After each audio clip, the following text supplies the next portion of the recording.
Welcome! In today's video, I'll show how to make a Discord invite link that automatically expires after 1 hour.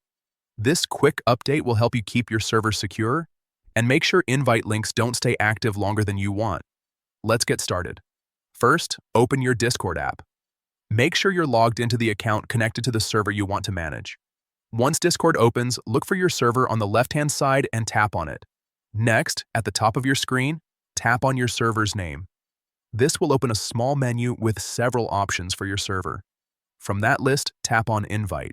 Now you'll see a list of people you can invite, but to customize how your invite link works, tap Edit Invite Link, usually located near the bottom of the screen.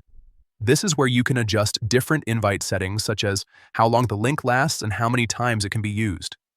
Under the Expire After section, you'll see different time options like 30 minutes, 1 hour, 6 hours, or even a full day.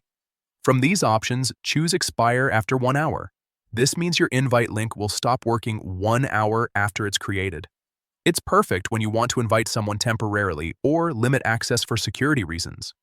After selecting the 1 hour option, tap Generate New Link or Save Changes, depending on your device.